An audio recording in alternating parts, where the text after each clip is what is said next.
กินกับไอ้ยังกินข้าวหรือยังแล้วกับอะไรแกงหกคือแกงรวมหลายอย่างใส่ผักริมตาเก็บผักริมทางใส่ลงไปลำแต่อร่อยจริงๆถูกใจมันก็ตอกแต่ม่วนใจมันสุขใจจนอืดท้องสวัสดีครับสวัสดีเจ้าหมู่เฮาเป็นเจ้าล้านนาเจิญครับเจิญเจ้าเจิญม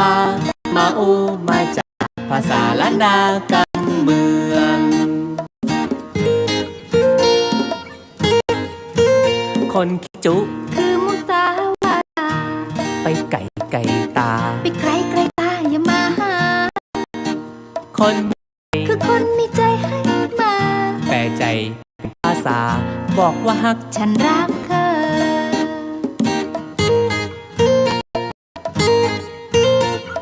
คนเมืองเกิดเป็นคนเมืองเฮาต้องอูกำเมืองฝรั่งจิ้มไทยยังใครอูกำเมืองเฮาภูมิใจคนเมืองบางคนสันลิดบะอูกำเมืองหน้าบะอายเสียดายได้เกิดเป็นคนเมืองเป็นคนเมืองและยังบะอูกำเมือง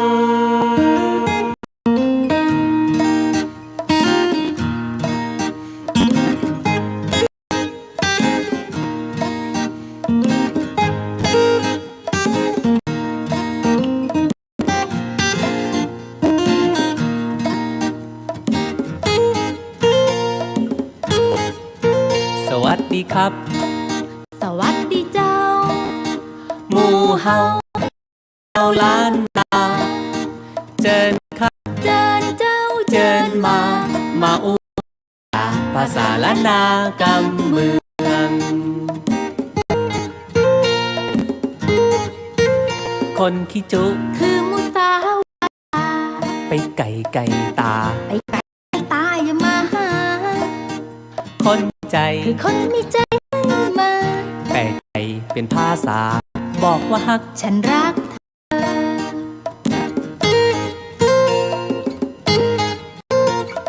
คนเมืองเกิดเมืองเฮาต้องอูกำเมืองฝรั่งยังใครอูกำเมืองเฮาภูมิใจ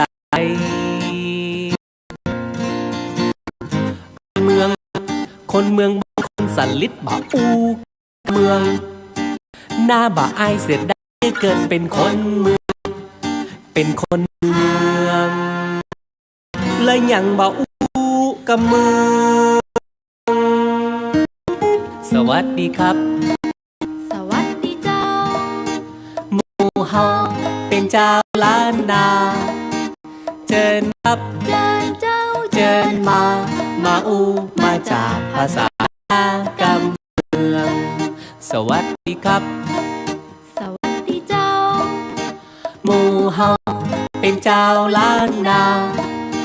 เจิญครับเจิญเจ้าเจิญมาอูมาจากภาษาล้านนากำเมืองมาอูมาจากภาษาล้านนากำเมืองร่วมกันรักษาภาษาล้านนากำเมือง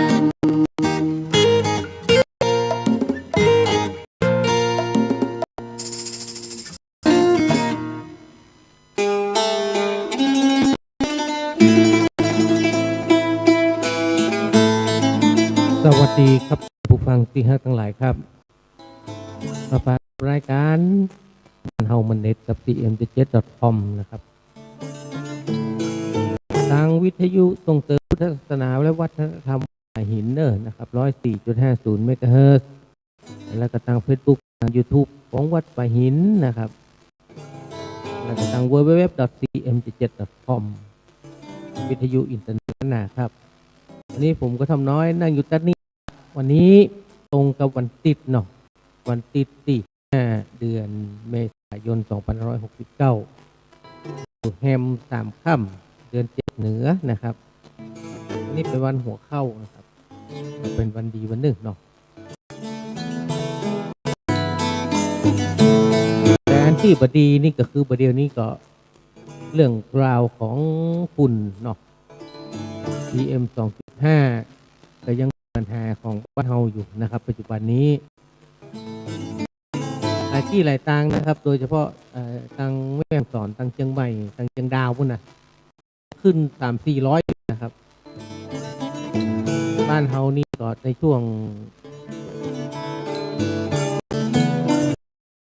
ที่แถวสถาบันนโยบายสาธารณมช.มณฑลสุเทพก็ยัง300อยู่นะครับภาพรวมแล้วก็ยังต่ำกว่า200เนาะค่าฝุ่น PM ค่าปกติมัน5-60นะก็กี่เท่าเนาะ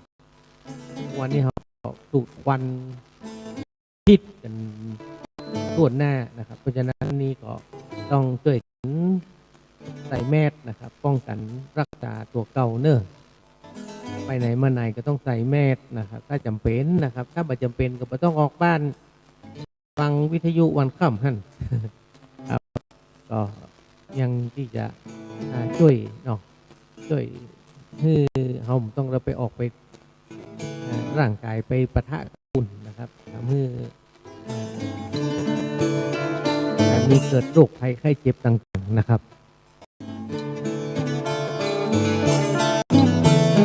วันนี้เริ่มต้นด้วยเพลงของวงบทต่อนะครับ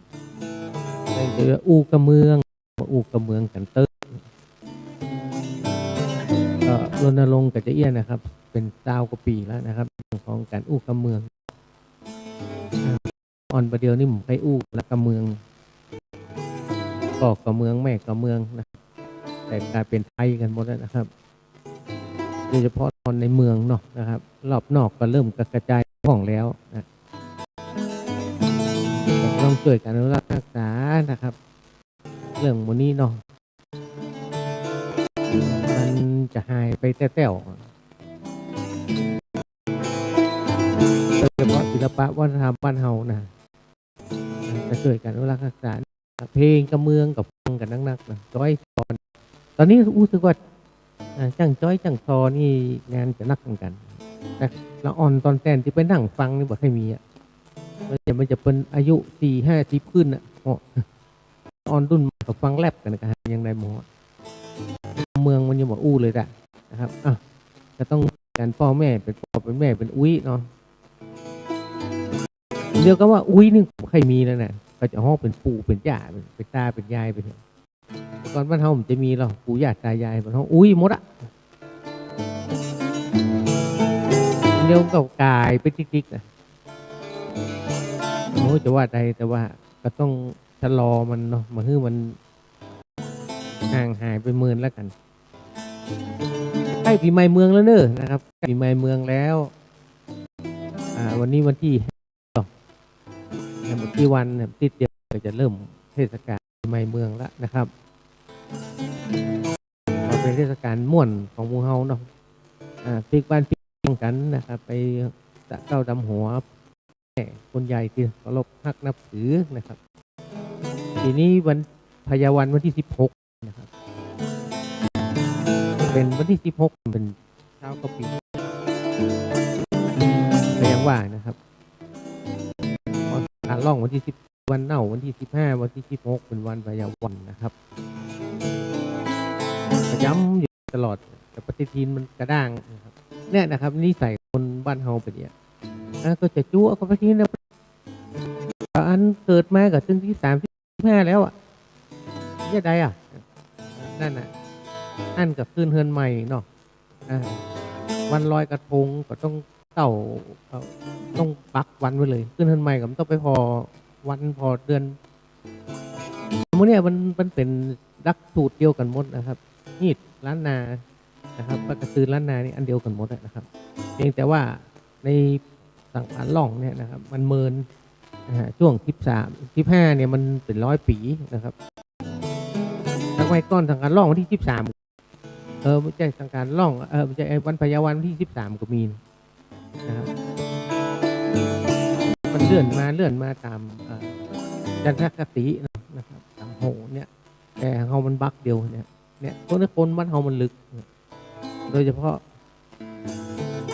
อย่างคนเฒ่าคนแก่ที่เกิดมากับเนี่ย13 45เนี่ยนะครับกำเมืองเฮาถึงหายก็เพราะว่าอย่างนี้แหละครับหีดพอยบ้านเฮามันหายก็เพราะอีแหละครับเพราะว่าเอาจูง่ายนะครับนี่ก็คือเป็นจุดด้อยของบ้านเฮานะครับแต่เฮาบ่ฮู้จะว่าใดได้คนส่วนใหญ่เขาเอี้ยเนี่ยวันเดี๋ยวนี้ผมรู้สึกจะมีการดำหัวผู้ว่าวันที่15อยู่นะครับก็ดำไปเลยดำได้นะครับแล้วแต่นะครับเพราะว่าเกาะจะได้อะเกาะนี่มันเป็นตอนมันจะกระทั่งที่15กันน่ะก็แล้วแต่นะครับถ้าเขาเป็นคือเป็นวันเหนาวันอะไรอย่างนี้ก็คือเหมือนกับอย่างที่ว่านะครับเพื่อนใหม่หรือว่าแต่งงานหรือว่าอย่างนี้นะครับก็ถือเลิกถือยามถ้าเปิดถือยามก็แสดงว่าผู้ว่าผู้ก็ยอมให้ความว่าที่เปิ้นจะดำหัวกันวันไหนให้เนาะนะครับแล้วจะเปิ้นเนาะอันนี้เป็นเรื่องของภาพรวมส่วนรวมนะครับกับผู้ว่านะครับอันนี้ก็ตามฮีดฮอยเปิ้นก็ถือว่าเปิ้นจะเริ่มดำบ้านเฮาเนี่ยดำหัววันพยาวันนะครับการกเขาดำหัวเนี่ยนะครับคนเฒ่าคนแก่เคารพเนี่ยส่วนใหญ่จะเป็นวันพยาวันเนาะที่16นะครับผู้เตือนมันที่15จะเลื่อนไปที่16แต่ปฏิทินมันกระด้างหรือวันที่15มันก็จะยุดถึงวันที่25เนี่ยครับเพราะฉะนั้นเนี่ยเรื่องของกระทรวงวัฒนธรรมก็จะต้องน่าจะนำไปพิจารณาเหมือนกันแต่ว่าบ้านเฮาหมู่ปราชญ์ล้านนาเนาะหิดเป็นของว่านักไหวล้านนาเฮาก็ต่อสู้มานักแก่เหมือนกันแต่กว่าผลนะครับแล้วเนาะนะครับ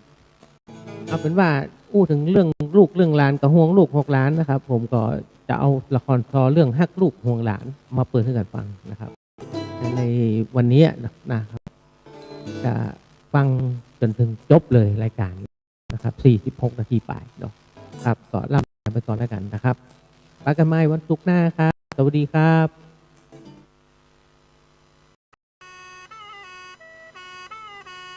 อันดับต่อจากนี้ไปขอเชิญทุกท่านฟังวรรณกรรมอันทรงคุณค่าของล้านนาละครซอพื้นเมืองเรื่องฮักลูกห่วงหลานขับขานตำนานซอโดยทีมงานแม่จันสมสายธาราศิลปินแห่งชาติปี2539ขามุกขปาฐะวรรณกรรมการแสดงบ้านสนับสนุนวรรณกรรมล้านนาไทยโดยบริษัทนิ่มซี่เซ็งริซซิ่งจำกัดในการนิ่มซี่เซ็งรวมใจร่วมแก้ไขภัยจากเอ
อยู่มาตึงมือตึงวันนะถึงจะทำนั่งงานในตุกถึงแม้ว่าหัวมุมคนสุขแต่เฮาตุกอยู่กับป่าอุทาน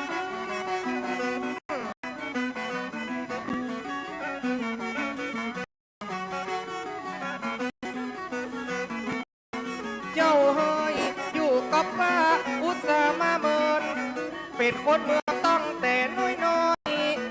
พ่อแม่ตายไปเรียบร้อยกู้ห้อยเฮาอยู่กัน2 คนส่วนตัวผมชื่อป้าสมพรมันตึงแน่นอนว่าตกลงตกลงในฐานะที่เกิดมาเป็นคนลำบักลำบนจะอดทนโหนไว้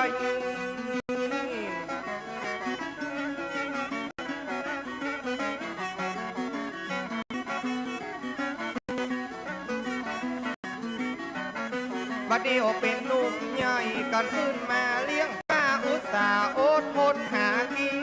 น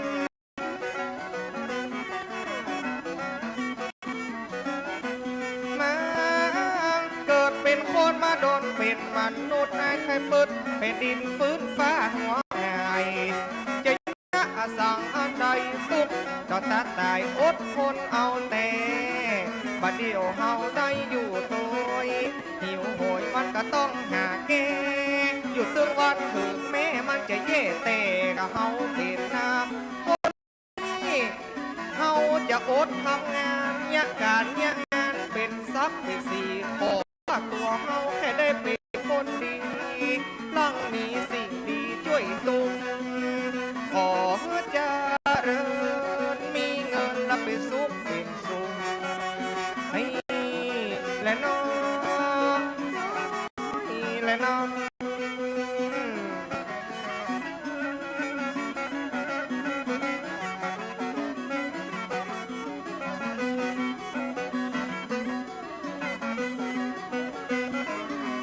ได้หมดหลอดว่าเฮานี่เกิดขึ้นมาเป็นคนจะต้องอดทนเป็นนักเป็นนาหลงเฮาได้ใหญ่เติบโตขึ้นมาต้องใจการศึกษาเฮียนไปว่าอี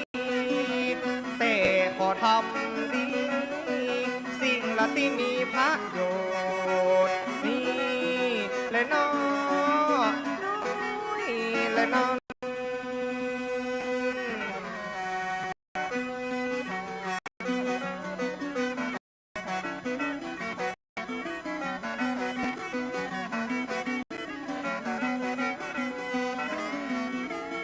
ตัว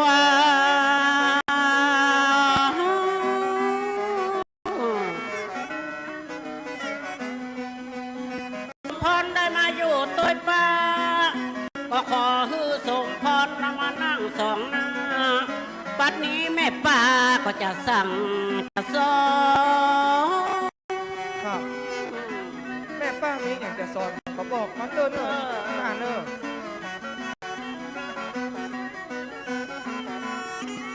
เจ้าเฮ้ยบัดเดียวสมพรได้มาอยู่ตัวป้าจะขอสมพรนำมานั่งสองหน้าบัดนี้ป้าจะอู้ดีดีก็ขอให้เป็นคนละสมัยรุ่นใหม่ เอาใจใส่เรื่องมีศักดิ์ศรีเอาความประพฤติของตัวดีๆวันหน้าจะมีความสุขเย็นลำ ผมต้องตั้งใจเรียนตัวนะป้าวันเสาร์วันอาทิตย์กับพุ่นไปซ่อเก็บกับพุ่นกับพุ่นประกัน แล้วจะชวนเอาลาน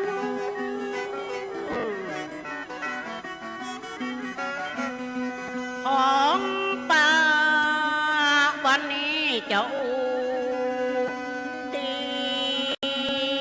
ดี มีการงานอันใดผมก็เตือนมาอดทนเพราะว่าเป็นคนละเป็นนักเป็นนา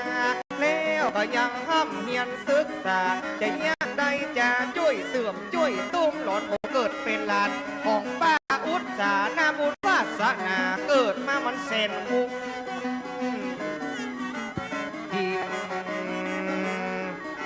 และน้อง ก็แม่ป้าภูมิใจได้หลานที่ฮักระบัดใจเป็นยักษ์ระบัดใจเป็นผีไอ้สมพรมึงก็ตึงดีเงินแม่ไม่จะส่งเสียจนได้คะแนนว่าพรเฮียนได้จนจุบมันจะหมดมันเจ้าได้แต่ใสเงินทองมันเป็นของหาได้วิชาเป็นของตัวเองมา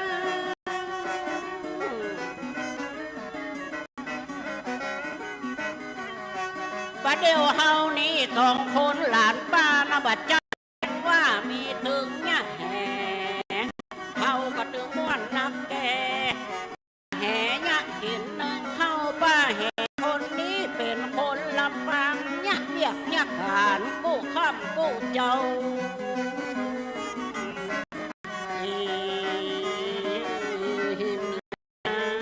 ซ้ำละมีคนอยู่ตัวปัดตึงบ่หิวโหยตึงบ่มีปัญหาเอาเตอะเนอป้าอุต การสาลาตึกและจะยังลูกจะเฮียนก่อนไปเต็มอกเต็มใจกะเสียงอย่างเสียงฮอนถึงบ่ฮือมีภัยอย่างนั้นมาใกล้ตีบานของ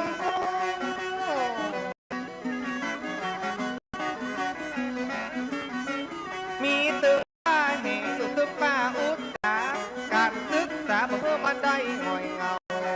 เป็นทุกมียาหมองล่าถึงบอกเอาเรามาใส่ห้องนะบอกว่าเป็นวุฒแล้วบอกว่าเป็นเห็ดบอกว่าเป็นเห็ดแล้วบอกใกล้มันเข็มชอบยิ้มและน้อง พ่อแม่สมพรตายไปหมดแล้วมาหักเหมือนแก้วกระตันแก่นตาเป็นลานของแม่อุตส่าห์ไปมาไผ่ขออ้างขออวดขอคือเจ้าหักษาดังน้ำจะตกเมื่อรุ่นบันไดกาขาดแก้ว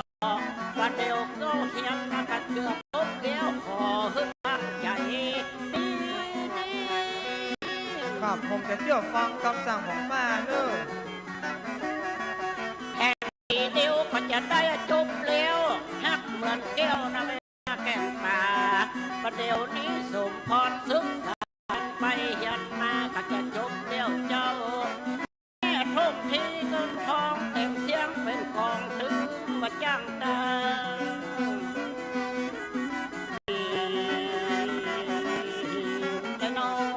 ซ้ำว่าอยู่ดีมีสุขบ่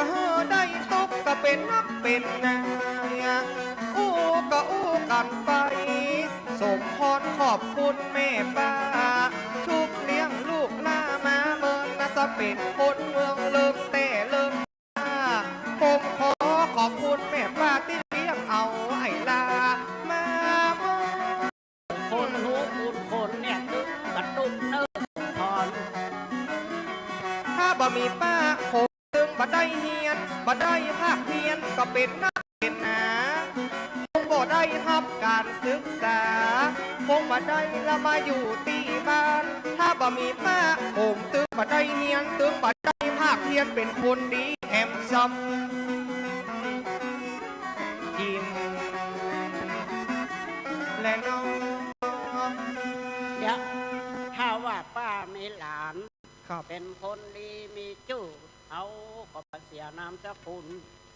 พ่อกับแม่เฮาบุญน้อย ครับ ตายไปก่อนป้าเนี่ยออกไว้เอาจะมาเตอะอุตส่าห์ยันถึงจริงเนาะครบแล้วก็จึงได้ทำงาน เพราะว่าเฮาประพฤติดี ครับ ทางอาจารย์โรงเรียนเพิ่นก็มีหนังสือมาหาป้าติ๊กๆก็โอ้ดีเนาะหลานเนี่ยเก่งไอ้อะ ก็ผมก็ถ้าหากว่าผมบ่มีป้าอย่างเนาะผมก็ได้บ่ได้มาเฮียน เดี๋ยวโอ้หยากันมาเดี๋ยวเนี่ย โอ้ ป้าแหก็ไข่หู้กลับแล้วเหรอ โอ้โหป้าแห่เขามากอะแล้วไปไหนมาป้าผมจุอ้วนครับ ไปเอวตับจ้องปวดโททำหมอฉังโคเป็ดนี่ไข่อูเฮือฟังเดี๋ยว เนี่ย แต่ ยายเนี่ยยายเป็นอย่าง ปลาลุ่ม ฮะ ปลาลุ่มเท่าอ่ะ ว่าเป็นไผ่ปลาลุ่ม มันเป็นป้อของบาบอมสองคนป้อลูกฉลิดจังบอก ป้าการขายน้ำมันน่ะ ครับ เอ้า มันขายหน้าเห็นเสี่ยง มันขายน้ำได้เงินหลายแสน แล้วป้าแห่ไปหันเมื่อใดไปหูไปหันได้ ก็ ไหน ป้ากันไปประชุมบัด อ๋อ แล้ว เป็น ก็ ว่าไป เลิ วั ก ดมา วัดมากับป้าโทป้าใส่บาลุ่มกับบาบอมสองคนพ่อลูกน่ะ เออ ชาเล็กยังบอกลงรถโดยสารมาฟ้อนตามขนุนนะ ว่าเป็นผีบ้ากับอะ มันอวดว่ามันมีเงิน เออ ลูกมันก็เฮียนหนังสือบ่จบจ้ะก็มันเอาใจล่ำไปเอาเงินเพื่อไปติ๊กๆสองคน ลูก ก็ มันก็ ลูก ลูกมันก็มาเป็นเพื่อนผมจ้ะ เอวบ้านสาว อืม สาวปัญหาเงินน่ะ อ๋อ ได้เงินน่ะผู้ลุงก็ชื่อไอ้ ไอ้บอมก็ชื่ออ่ะโอ้อย่างอ่านหรอก ว่าแต่ว่าดีนะป้าแห่บัดเดียวนี่นะไปแอวสาวนะไปเทียบมาให้บัดดีเนอะ เขาตายกัน โอ้ หลายคน ตายแล้วนะเนี่ยเขาแล้วก็ต้องบ้านใต้เนี่ยเขาเป็นพวกดำลงแดงไปเอ็ด อา ตายไปหม ยุ ดละ ก็เพียว40อ่ะ30ยังบ่เพียวอะตายไปแล้วมึงไปง่ายอย่าเปิ้นน้ำบ่สมพร โอ้ผมตื่นมาเนี่ยครับ เพราะว่าผมจะตั้งใจเฮียนผมเฮียนอยู่เนาะบัดเดียวเนี่ย แม่อุตสาห์ ก็เลี้ยงตึงปลาตัว ครับ เลี้ยงตึงผสมพอตัวอยาก ครับ บ้านปลาก็ไม่ลำปางมันบ่มีเลี้ยวลมปัดเพราะเรา โอ้ บ้าน ตาย ได้ หมด อยู่แล้ว อันเขาก็อยู่ด้วยกันเนี่ยกัน เออ แล้วป้าซื้ออย่างมาเนี่ยโอ้หอบพวง ส้ม หอบ ต อด ำเปิ้นตำขายหน้าวัดประชุมแล้วก็อ๋อมึงเอากินแหนเอาไว้เมื่อไม่ โอ้ เช้า ขอบคุณครับขอบคุณครับก็เดี๋ยวผมจะเอา ขาย เก็บ ผ ใส่ สม ตู้ พรมึงโอ้ไผ ก่อนเนี่ยกายป้าแห่มาเนี่ย เออเนี่ยแห ครับ ไปพระซูมต่างเฮามาละมันนี่อย่างหนักเตะมันอย่างหนัก ก็เนี่ยก็ต่ำส้มเอามาเนาะจัดหม้ออ่ะ มั ปู น ปลา มา ร้า เรื่องขายก็เรื่องเหรอ ก็อู้เรื่องนะกะลุงอย่างก็ โอ้ลุง ลุ่มน่ะ ก็ไอ้ป๊อก เออก็ออกไปบ่ละ โอ้จะมา ป้า เติ แห มมาเรื่องของคนอื่น บอกก็ยังแหบปัดถ้าสนใจเฮา ครับ อยู่ก็เฮากันแล้วกันไป ครับ อันบาลุ่มนะบาจะมาเข้าข้อใส่สักคนน่ะเปิ้นมีงานวัดอ่ะมันก็บ่ไปเที่ยววัดก็ไปพัฒนาก็ปัญญา ครับ เอากันไปเอวเลี้ยังสองคนก็ลูกปีใหม่เนี่ยเพิ่นเลิกมาอย่าเอา มันลังมันจะไป เอา บุก เรา หัว กัน ตี ลง ตากะกะ ตังเออ ซ้ำประเดียวที่เปิดลนลงค์นะป้าโกงกันประเทศจีนเนาะ เออ เพราะว่าเอา เปิ้ กัน น แล้ว ว่ากินเหล้าเมาสุราในวัดในวาถูกจับ ครับ ยับ ถึงยับเราประเดียวเนี่ย เทศอภัยทานห้ามเอาเราเขาไปกินปูลุมวันนั้นน่ะเอาใส่ถุงไป หลอนมาได้ขวดเอาใส่ถุง เอาใส่ถุงแล้วก็ โอเค ยกมาดื่มเขาว่าอย่างนี้ชุแลอีมา แต่แบบเป็นอย่างของเขา เอาละ เขาอยู่ความลุกเขาเนาะ อาสอนไปช่วยไปแห่กันไป ครับครับ มันจะทุกหญ้าหิมหัวเอาช่วยกัน แล้ว ครั ก็ บ ถ้ามันแห้งก็เผาอย่าง ครับเดี๋ยวผมจะไปช่วยกันเด้อ ป้ายนอนกำลังนะ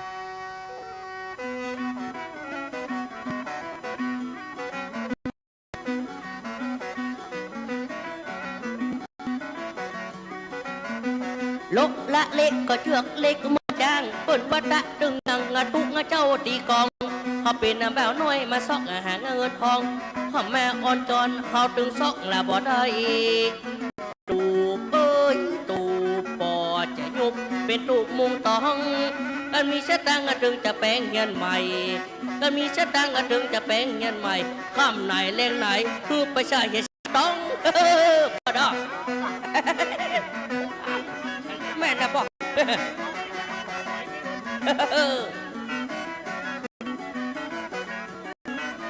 ปูปานเป้าปีไปป่าป้องเป็นเพื่อนเป็นป้องปูปุกใบป่าแปรปูพุดนั้นแปลงปูปีไปแปลงแปรปูปุกใบป่าแปรปูปีปุกป้องปูพุดนั้นเป็นเพื่อนปูป่าปูปีปูป่านั้นเป็นเพื่อนเป็นปลาลองปวดปากเอ้ยพ่อจีบและน้อง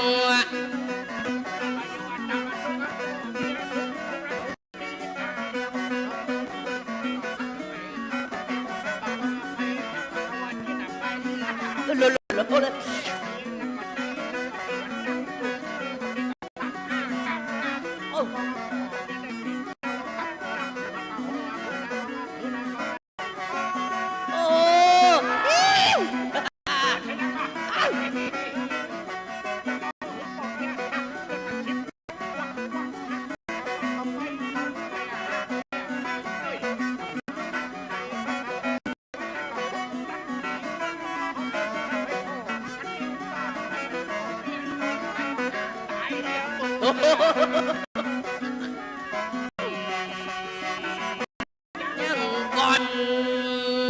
คนมีเงินเห็นยังไง แท้ล่ะบอก โอ้ยพ่อ นี่อะไรบอก แต่วันดีนะตะก้อนแต่หลังนี่แม่จันหอมที่ตายนะ โอ้ พ่อกอดโอ้ได้ปีไปว่ะ แล้วกอดนี่อย่างเริ่มเหลือบอก ก็เดินหา ฮะ แม่คิง ว้าว ในชีวิตของไอ้พ่อ ฮะ นี่นะมีแม่คิงคนเดียวนะที่ดีเหลือเปิ้ล ดีแล้วล่ะ ไอ้พ่อแม่คิงตายไปนี่นะ ฮะ ไอ้พ่อก็มาจะเอาน้องเขาคิงทำเนี่ยมา ตาย เอาอะ ไปเสร็จแล้วก็มันตายไป โอ้ เห็นแล้ว นั่นโอ้ยแม่มันดีอะไร เนี่ยถ้าคิงมาบอกให้ไอ้พ่อนะขายให้ขายนะไอ้พ่อก็ถึงบอกจักสวรรค์บนดินนี่ นะครับเขามีเงินเสียอย่างพอ เฮ้ย เขาไปพ่อไปเอี่ยวนะไปก่อน หน้าวันนี้ เอาไป นะ เหรอ บัดแจ้งคำตาบัดแล้วตีหนึ่งไปหาน้องตอง เลย ตีสองไปหาน้องจาม เอ้ย ตี เลย สาม เออ ไปหาน้องดี เอ้ยเลย ตีสี่ ไปไหน ไปหาน้องจา เออ ตีห้าไปหาน้องนก กึ่งๆ ตีหก ไปไหน คุยอยู่ โอ้เนี่ย เอ้ย ม มันหยัง บัดเดี๋ยวนี้นะคิงเดี๋ยวนี้ไปคิงจำไม่ได้ผม อืม ลูกเจ้าแผ่กระจ้างเจ้าบ้านแบบนี้นะ ไอ้ใหญ่บอก ใครพ่อนัดตบกำแพงหลวง ไปตบมันหยัง พ่อหน้าบางงานชาวนาเขาคนมี เอ้า เงิน ไอ้คนมี ใค เงิ ร นเนาะ กระจ้างบันเล่าหน้าจากวันตบหน้าเนี่ย ตบแน่เลย มีเงินหรือยังแล้วเขาอู้ว่าเดี๋ยวนี้โลกเอ็นด้วยแค่ปากเอง มีป่ะฮะ ให้หยอกเก้าเขาใจ เล แค่ปากตัวให้หยอกเก้าเขาใจนอก เล่น ทิ้งเกลือป่อยอะผม เกลือ ทิ้ง อะ จะกินหยัง กินหยังได้หมดเลย อาหยังบัตรทัสเป็นหน่วยชื่อเป็นล้ำรถเลยแล้วประเด็นนี้ ไอ้ใหญ่ ประเด็นนี้เขาล่องประเด็นนี้เนาะ ไปทางนี้เนาะ ไปอวดคำใส่เขา ที่พ่อซื้อมาแต่ว่า เพื่อเขาก่อนนี่หาปุ่นลุ่มควายลงประเดี๋ยวนี้ปะทอก เป็นใหญ่ป่ะ ประเดี๋ยวนี้ขายหน้าได้แสนเจ็ดกิน กินเต็มขี้เต็มตรง นั่น เต็มที่ป่ะ เต็มตรงเนาะประเดี๋ยวนี้กี่โมงแล้วเนี่ย โทษเที่ยงบ่ายโมงแล้วบ่ ไป ไปแล้วบ่แล้วจะพาพ่อรักไปเจ๊กะ ประเดี๋ยวนี้มันร้านอาหารมันเปิดกี่โมง เปิดตั้งหมด9 โมงแล้วบ่ โอ้โห9 โมงที่บอกเอาจุดแจ้งมาป่ะ เอาจุดแจ้งเนาะ ให้ป้อมแม่บัดได้นะ ไม่ใช่บ่ จริงจะไปลากคอยป้อมมาอย่างนั้นนี่ป้อหายใจบ่นะ เอาใส่ล้อมาบ่ โอ้ยจะเอาใส่รถอย่างมากได้เดี๋ยวเอาไปกวายรถสักการป่ะ พอรถสักการเนาะบ่เนาะ ซื้อรถ อีป่อยออกรถด้วยเฮาเนี่ย หัวไปไหนหูวดอ่ะ แล้วหมดเลยบ่ แล้วในเดี๋ยวไปหาค้านหันเจ้าบ้านแบบนี้บังอาจ ไป เขาชดมาทางบ้านยาสาก่อน ไป ยาสานี่ก่อนนี้มันชวนอีพ่อไปว่า ไปหยัง ไปนั่งภาวนานั่งเขานะเขาก้มลงกราบพระเจ้าโต๊ดป่ออีพ่อแขนอีพ่อจะมาด่ามาชักกันมาไปมาน่ะ ไอ้2 คนนี่ไปที่ไหนฮะ โอ้เขาไปเตอร์กันเล่าหัวมึงไงแหมึงยุ่งอย่างนี้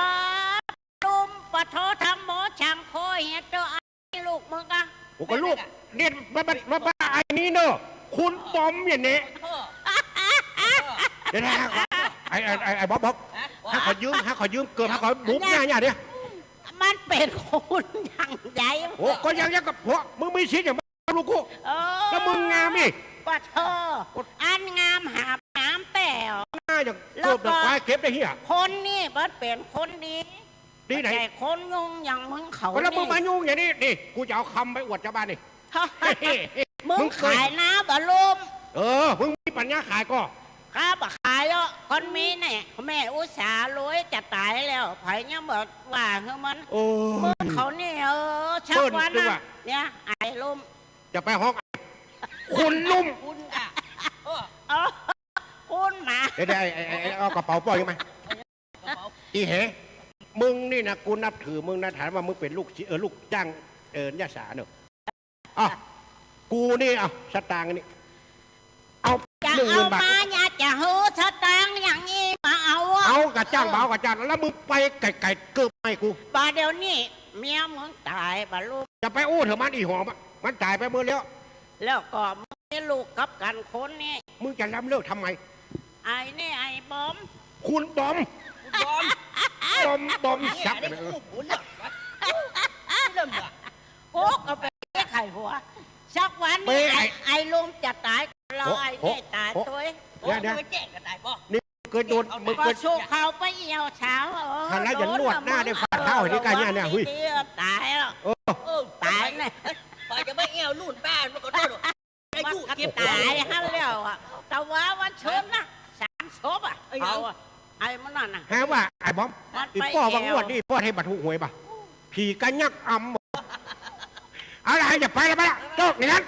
รำคาญป่ะ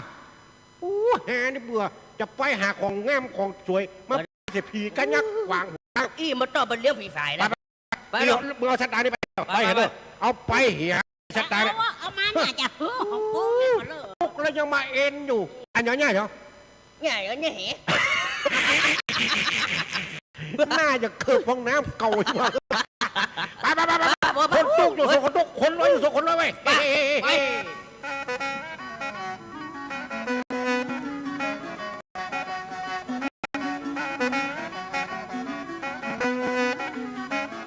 จะไปหงจะได้หมอกเกิงตาบ่โพดละวางเทียนเอาเถิม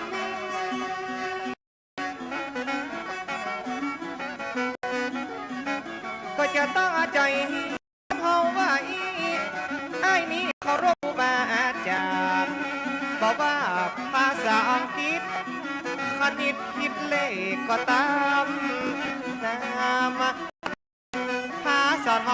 จึงได้เก็บสีโอ้ปีนี้ยังแฟนหน่อยเทอมนี้นี่ใจจื่นใจบานได้เกรดดี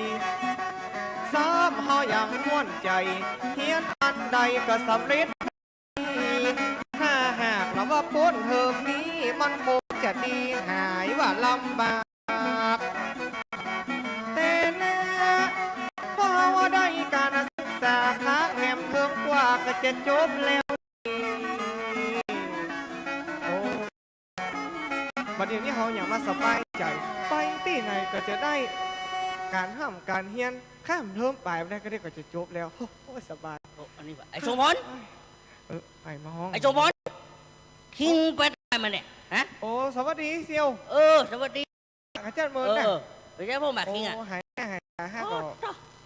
ก็ใกล้จะจบแล้ว จะจบ ใกล้เพิ่มขาย ดีแล้วเหรอปะ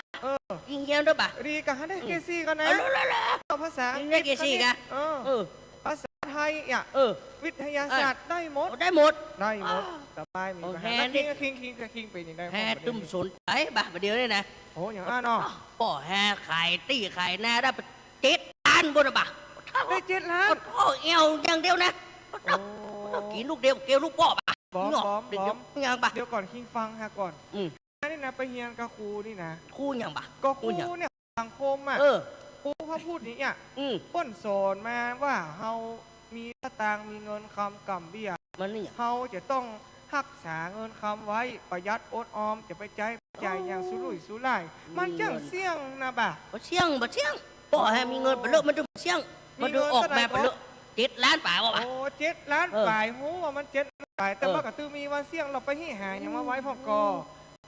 อ อีคิงมันดูประมาทอะไรปะ โอ้ฮะมาได้ดูประมาท คิงมันต้องมาสอนให้ปะ ฮะมาได้สอนฮะตัวไปห่วงขี้ล้อ ขนาดป่อสอนให้ยังบอกฟังปะแต่ว่าให้กับตีป่อ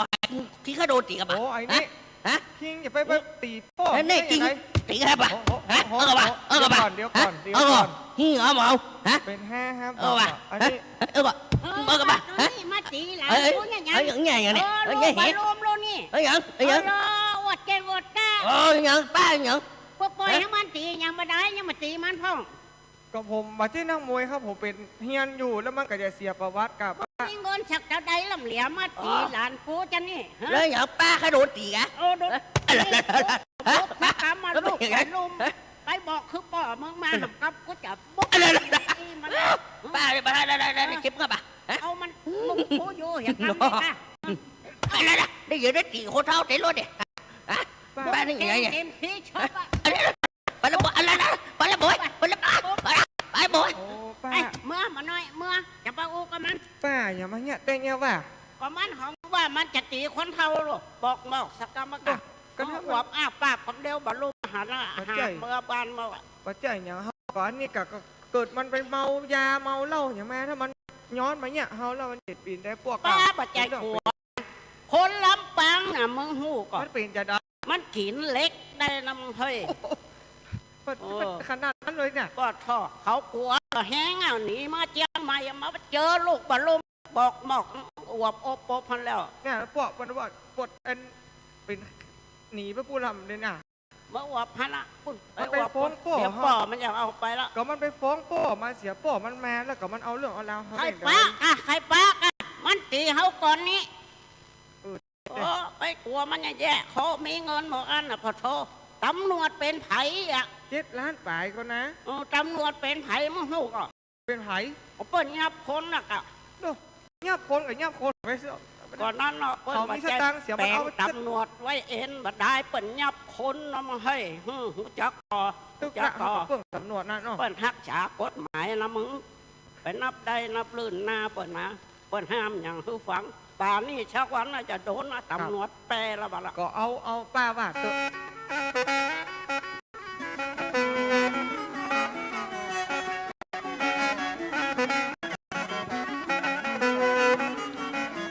ตั้งแต่แง่แห่แม่บุกดีเฮาตัวเฮาเป็นเมาลุกบักคืนแถมแล้ว โอ้ยไอ้ปอมเฮ้ยยายพ่องลูกเฮ้ยที่พ่อก็ไม่ค่อยไหว พี่แก้วลุกได้มันจะเป็นจังไดแห่ โอ้ย แห่งเฮาและพละกำลัง มันหมดไปในเมียเสียงเต้นา ท่านนะพ่อจะพ่อจะช่วยบอมด้วยพ่อ ไอ้พ่อขอลูกวันใจเป็นเฮงบะหมี่ พี่ชาย โอ้ยก็จะไปยุ่งเลย พอดีก็มาตัวกันแล้วพ่อสองคนละป่วยแต่เอ้ยลูกก็บ่ได้ไปไหนก็บ่พ้นเตี่ยวก็หลมแต่ว่า ก็หลงไอ้พ่อก็หลง เด็ เดี๋ยวเนี่ย ไอ้พ่อเอ้ยมันออกมาแหมกาขี้แฮจ้ามันออกมาแหมแล้วพ่อพ่อ กินยังดีกับตดเป็นน้ำไอ้พ่อนี่ก็ได้ตดเป็นเลือดเลยที่ว่า พ่อตั้งแต่แง่แห่มันมาบุกเขาอ่ะเขาหลวดลงเป็นอย่างหมูเป็นอย่างพ่อ วัน มั นั้น เย น่ะที่น่าแหกปุ๊บคิงนั่นน่ะไทยพ่อลูกได้นะไอ้พ่อเตะเลยอะ พ่อ ไอ้พ่อยกย้อนยังมาแปะเดี๋ยวนี้พ่อเป็นอย่างนี้ อ่อนไปหลับตับแกบเนี่ยพ่อเอา ทิ้งจะไปนิดหน่อยไอ้พ่อใจพอดี เอาให้มอบพ่อก็มาซื้อแกมะพร้าวดูก่อนวันนั้นนะ เอ้ยไอ้เฮ้ยบัดเดี๋ยวนี้เฮานะสตางค์ก็มีแล้วเนอะ เออ พอธนาคารเปิ้นว่าเชียงแล้ เชี่ยว งหมด จะไปเอาไหนมาแถมนี้ แล้วเขาอย่าเป่าหงยามันก็เชี่ยงเยอะตังอ่ะพ่อ ไปหูยาก็ไปบ่ฮอดบัดเดี๋ยวนี้ พ่อ เออคือเขาไปเอารถศพมาไว้ท่าบ่อ เป็นอย่างนี้นี่สองคนปลูกอย่างนี้อย่างนี้น่ะ ไงแหแต่วันนี้มึงไปตายไป ใครจะไปจ่ายจะอย่างชูเขาสองคนไงอ่อน ปะ แห มึงนี่กูจะสวย เป็นอย่างไรฮะไปเอี่ยวเฉาอ่ะ กูบ่ม่วนกูบ่สบายกูตดเป็นเลือด ดี ลูกกูตดเป็นน้ เนี่ยเพิ่นห้ามบอกฟัง อีนั่นอีนี่3 โมงไปหัน5 โมงไปนี่ เป็นอย่างไรไอ้นี่ ำ ก็ มึง นอน จะไปมาช้ำเท่ากู แอ นั บ ก แฮบสองคนปลูกไผตายก่อนไผนี่ ไอ้ตายพร้อมกัน ไอ้ เนี่ย มีแกขอยืม แล้วไผจะห้ามชูไป ปุ๊บ ขวาง เนี่ย เนี่ยเนี่ยกะ ปันเนาว่าเนอะจะมานะผัวยังอีลูกติดต่อนะเนี่ยเปิ้นห้ามบอกฟังชูนี่โดนHIV แล้วอ่ะ ไอ้ยังไม่มีว่า เอาแล้วตายแล้วเปิ้นห้ามบอกฟังไอ้ลูกอวดขายนะไอ้บอมก็ไปเอาสาวโดนชวีละตายแล้วตายเหี้ยเนอะตายเว้ย ถ้ากูตายนะมึงชุบแรกนะกูจะมาหักคอมึงนี่นะ เนี่ยหาดิไปเอ้ยมาตบมือเอาอืม เนี่ย เน ป อะ ดถึงว่าเนอะปดถึงว่าเอ็ดมันจะของล้อเล่น เล่นหน้ามันแทบตายแต่อีพ่อก็อยู่มาเป็น60 ปีแล้วก็จะมาตายก็ย้อนคิงนั่นบรรลูกวอก อีป้อเนี่ยกะชวนเฮาไปอ่ะอีป้อ เดี๋ยว เนี่ นี้ ยสำคัญ นาก็บ่เหลืออ ม ที่บ้านก็บ่เหลือ เอ้ยมันเดิน ประเด็นนี้สมาชิกเขาจะได้ใด ก็ ปะ ว่าเพื่ออย่าหื้อเฮาว่ะเพราะมันได้ใจเปิด โอ้อันนี้บ่เฮ้ย เอ้ย เอาตั้งหน้าเป็นไปนะถ้าคิงตายก่อนนะคิงไปก่อน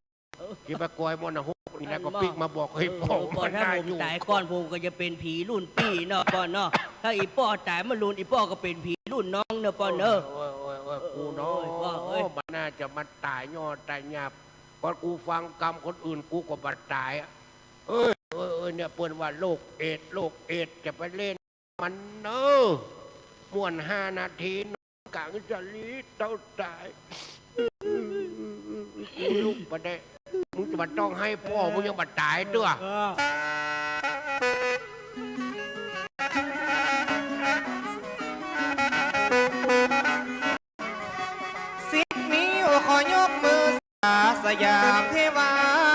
ทิ้งราชม่อนข้าขออาที่ว่าสิ่งมีอำนาจทั้งปวงองค์สมเด็จละพระพุทธพระคุณพระผู้มีคุณนาใหญ่หลวงมนุษย์เจ้าโลกทั้งปวงได้อยู่สุขลานหวาน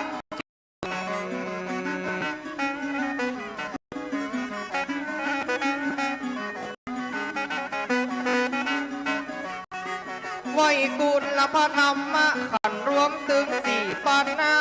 80,000ละพระองค์ท่านตรัสรู้ขึ้นไปทั่วพื้น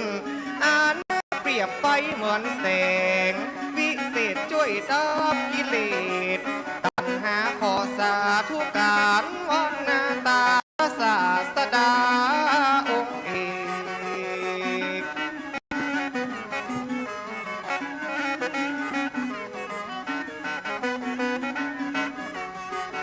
อไว้ละคุณพระสังฆาละตังพระละมหาปัดเอกมีคุณละนันอะเนกช่วยห้ามช่วยเบรกใจเฮาเว้นจากหาบายยามุกได้พ้นจากตุกโง่เขาละเฮปูผู้ชน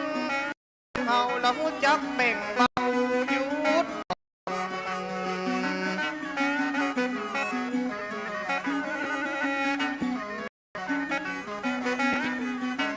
วายกุณปิตามารดาท่านเลี้ยงเฮามาละเมื่อเป็นละอ่อนคุณบัดใดยิ่งย่อนเหนือกว่าแผ่นฟ้าแผ่นดินละท่านได้เลี้ยงดูพ่อเฝ้าละซ้อหาซ้อเฮาคือกินห้องปอเมาบ้าเมาวินนะเป็นนี่เป็นศีลก็เปื้อลูก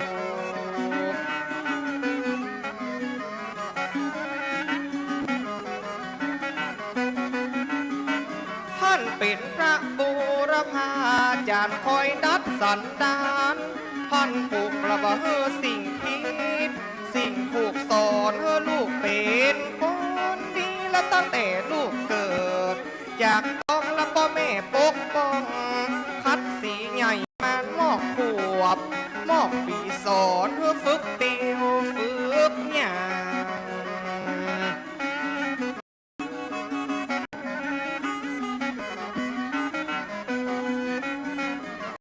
ลูกไปตกไปตายเป็นห่วงเป็นใยผู้ละบอกว่าขึ้นเฮือนลงล่างสอนผู้บาดยางต่างเตียวหูจักหูจักเฮียนและหูวาดผู้ใดละฉลาดเฉลียวความฮักพ่อแม่เป็นเหนียวมันตึงหนึ่งเดียว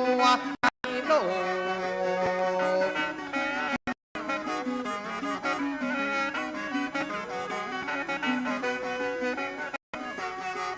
ไว้กุลพิษณุกูบาละได้สอนเฮามาละไปหลายประโยคควรจำไว้ในกะโอกติทะวัดติงสากะลังว่าเกินว่าข้าเฮาจักคิดหน้าหลังไว้สาสปะกูนังละสปะป่าฟังทุกสิ่ง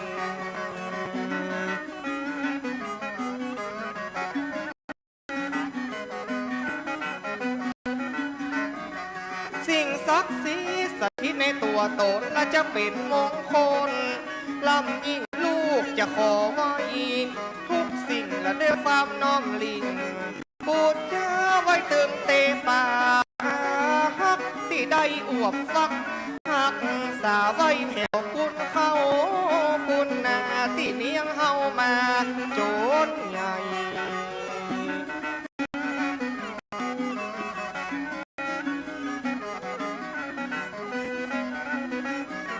คุณแม่นาที่เฮาได้กินคุณแผ่นดินและที่เฮาเตียวไต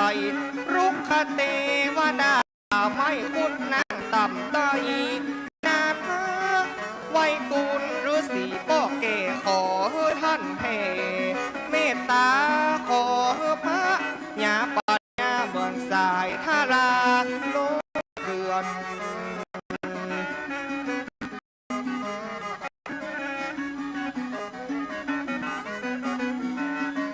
บ่เฮาได้ตกลมตกจมพ้นจากสังคมป่าเถื่อนละบ่ได้สายาวเงื่อนบ่เป็ดเปื้อนมนทินเฮามาศึกษาเฮียนหูตั้งแต่การอยู่การกินบ่เพื่อสังคมแผ่นดินอยู่ดีมีกินและสันติภาพ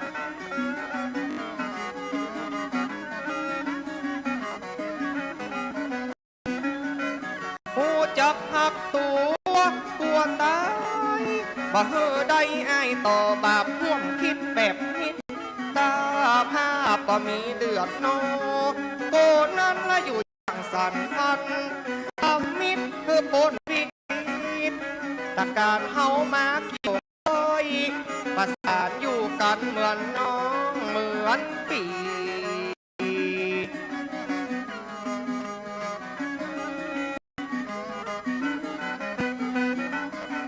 ต ต่างคน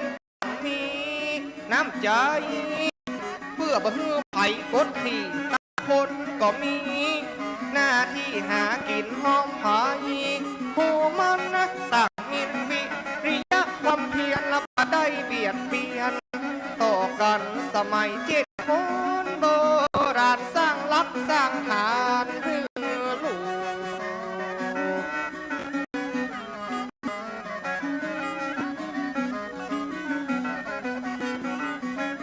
ห้องก็ทำสวนทำนาห้องก็ต่อผ้าต่อห่มอยู่กันอย่างพ่อแม่ลูกแล้วมาช่วยกันปลูกกันทำห้องเข้าป่าหาเห็ดห้องก็ตกเห็ดตกจำต่างคนต่างเนี้ยต่างทำยังบ่ตายกันตายยาก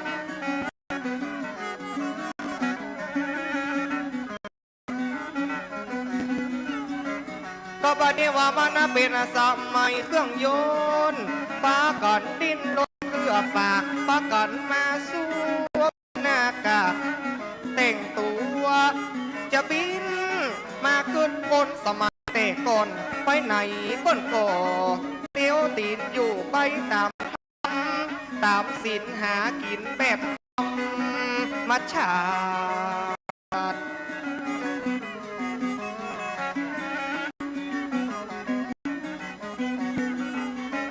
ก็สมัยบัดเดียวเขาบ่ฮู้จักตุกเพราะมันเป็นยุควิทยาศาสตร์ห้องเมาหลอยอำนาจบ่ฮู้จักบาปจักบุญบ่ฮู้จักตุจักพระบ่ฮู้ใจเนี่ยข้าคุณชีวิตมีแต่ขาดทุนแล้วบาปบุญคุณโทษ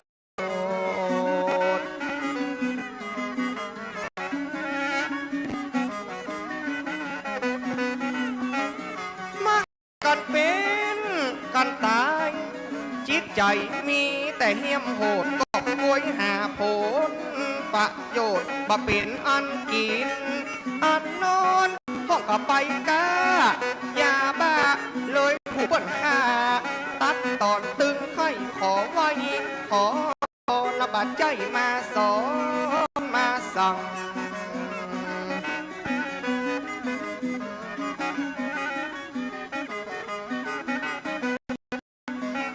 ป้าคนเป็นนักศึกษาตามหันตามข่าว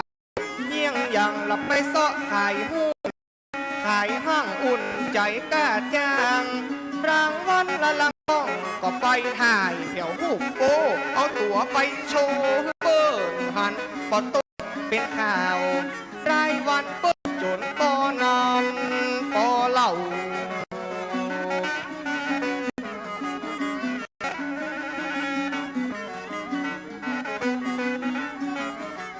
ป้าก่อนไปเจ้าอยู่ในหอแล้วไปอีออเป่าพ่อแม่ยักหน้าขายเลี้ยงลูกเต้าเฮียนมหาลัยห้องก็มานลูกอ้อยนอก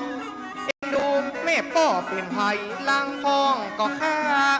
ตัวตาลูกไปก็อายเจ้า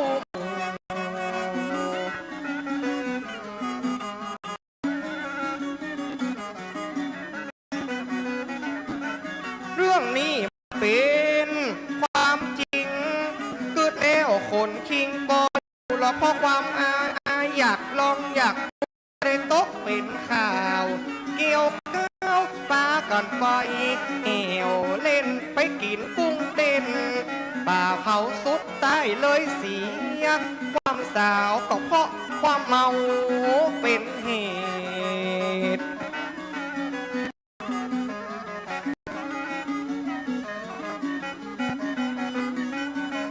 ปากันเข้าครับเข้าว่าบาหันเดิมสุราว่าเป็นยาเสพพบเพื่อนต่างไปต่างเพศเพราะหลงกิเลสเมาปากันดื่มเหล้า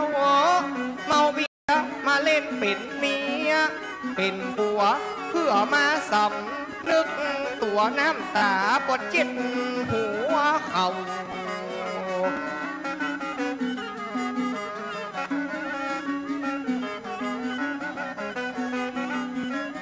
บัดนี้ไว้ใจทางบัดนี้วางใจคนนั้นเราต้องจัดโจรตัวเก่าลังห้องกำลังมอกแตกเก่าเน่ากินเหล้าเมาเนี้ยทำตัวเป็นอันตะพาดสันดานเข้าหน้าหัวอำนาจอาจยาหาว่าหานี้มันใหญ่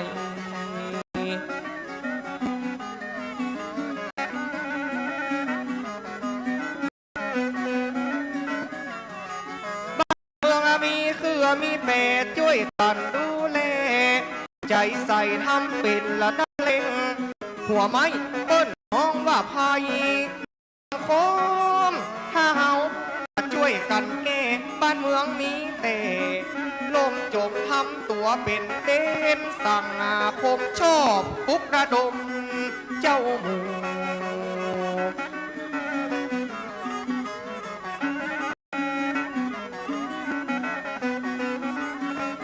เนี่ยยังตามอำเภอใจทำบอกกลัวไผหาจะสู้พ่อแม่ตั้งบ้าน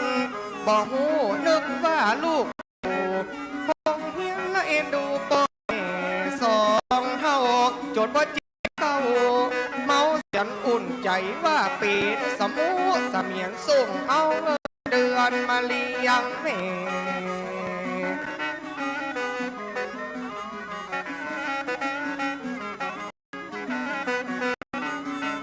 ต้องเก่งเป็นอันนะตะพานเพราะชั่วสันดานกำแย่บ่ฟังกำปอกำแม่บักกันสร้างแต่ความเลี้ยวทำตัวเป็นเก่งกัดปวดฉลาดหาดเหี่ยวมันเป็นตีหน้าวาดเสียวสร้างแต่ความเลวปั่นป่วน